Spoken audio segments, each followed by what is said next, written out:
Il y a un événement majeur qui est arrivé assez récemment, on en parle depuis longtemps, le marché obligataire du Japon fait peur à beaucoup de monde, et il se trouve que dernièrement, le Japon pourrait avoir perdu le contrôle.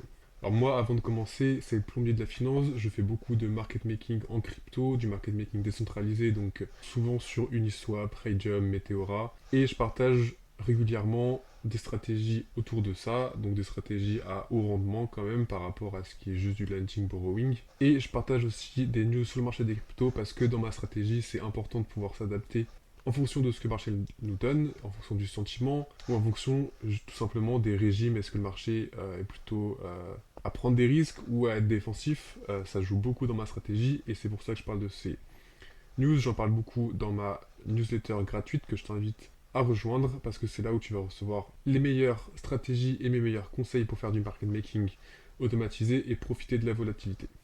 Voilà. Pour ce qui est du marché du Japon, petit contexte, le marché du Japon, c'est le plus grand marché obligataire au monde, donc on parle de 9000 milliards de dollars sur le marché obligataire japonais. Ce qui se passe, c'est que les gens empruntent énormément sur le marché obligataire japonais et ils dépensent leur yen dans le marché global.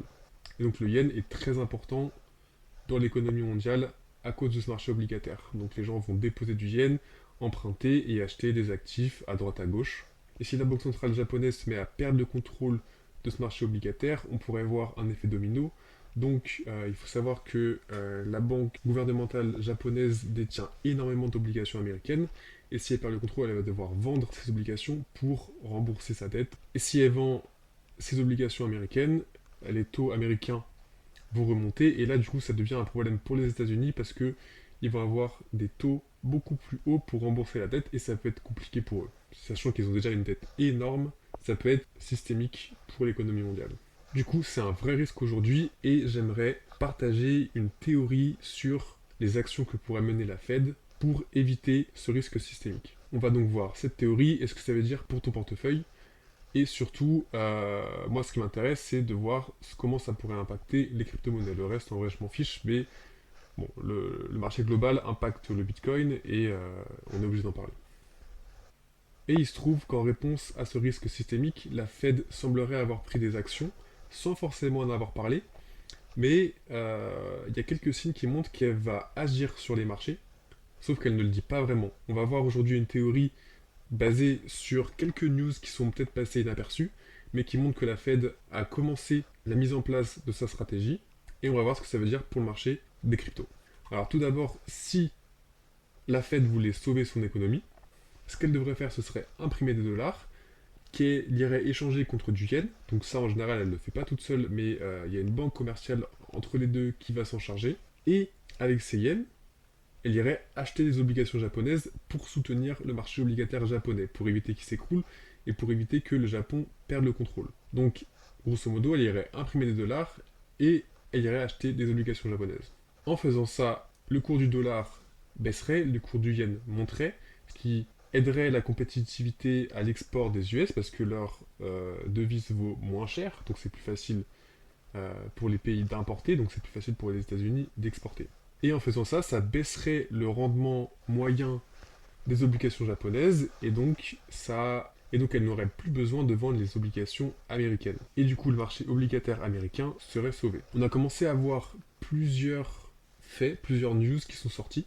Tout d'abord, il y a une news sur Reuters où on voit que la Fed de New York a commencé à demander des demandes de cotation pour l'USD enfin, de l'USD contre le yen. Qu'est-ce que ça veut dire? Ça veut dire qu'ils commencent à regarder pour vendre des dollars. Combien est-ce que ça coûterait? Parce que quand ils vendent des gros montants, ça se fait pas sur le marché comme ça. Et voilà, ça se fait étape par étape. Et ils ont commencé cette première étape. Deuxième fait un peu perturbant, la Banque fédérale du Japon a maintenu ses taux constants, alors que si elle était dans une logique de défense du yen et de son marché obligataire, elle aurait dû les monter. Un petit peu bizarre.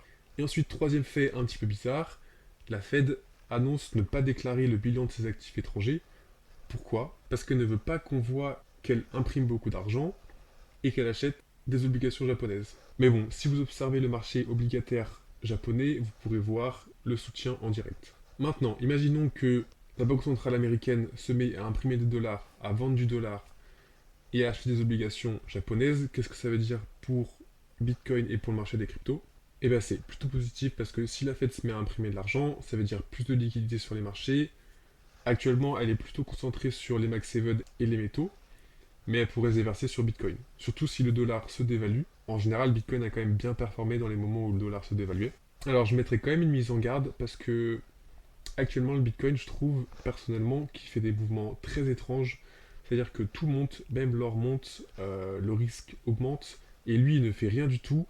Et j'ai du mal à trouver une explication. Ça, c'est une thèse bullish sur le Bitcoin, et je vais partager avec vous comment la vérifier, parce que pour moi, si on fait une thèse sur les marchés, il faut des variables à regarder pour valider ou invalider cette thèse. Ce que je vais regarder pour valider cette thèse, ça va être le marché des dollars contre le yen, voir si ça baisse. Si ça baisse, ça veut dire que généralement ils vendent. On peut aussi observer la réaction des obligations japonaises à 30 ans, voir si le yield monte ou descend, ou s'il stagne, est-ce qu'il est soutenu, est-ce que les gens paniquent ou pas. S'ils paniquent, clairement, ça peut être un très gros problème. On peut observer le bilan de la Fed, voir est-ce qu'elle a imprimé des dollars ou non.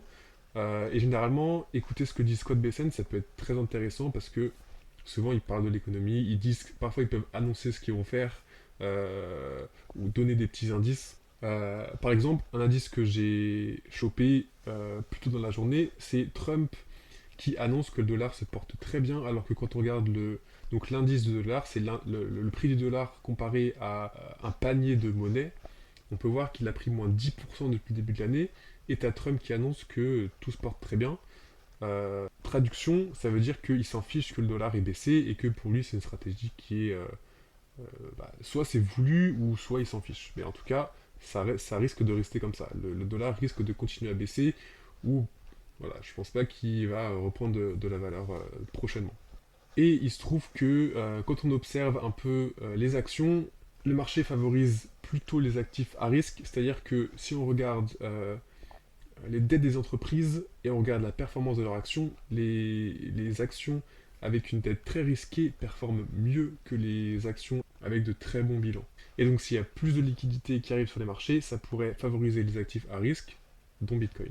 Voilà, et petit point, ça risque de créer beaucoup de volatilité parce que ça va créer beaucoup d'incertitudes autour du yen, autour du marché obligataire japonais. Ça risque donc de créer beaucoup de volatilité.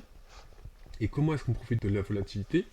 Si on est trader, on se fait rect. Si on est market maker, bah en fait, ça descend, ça monte, ça descend, ça monte tout le temps à répétition et ça génère beaucoup de frais, ça génère beaucoup de volume. Les gens sont très excités et en tant que market maker, on récupère ces frais et on a des rendements qui sont très intéressants. C'est comme ça que je compte faire, c'est ce genre de stratégie que je partage sur mon compte X que je t'invite à suivre, le lien est dans la description. Je t'invite à t'inscrire à ma newsletter et je t'invite à t'abonner à cette chaîne YouTube si tu veux plus de conseils sur le market making. Je t'invite à regarder mes autres vidéos, j'ai fait des vidéos super intéressantes sur le sujet. Ou si tu veux plus de news comme ça sur le marché, tu peux t'abonner. A bientôt.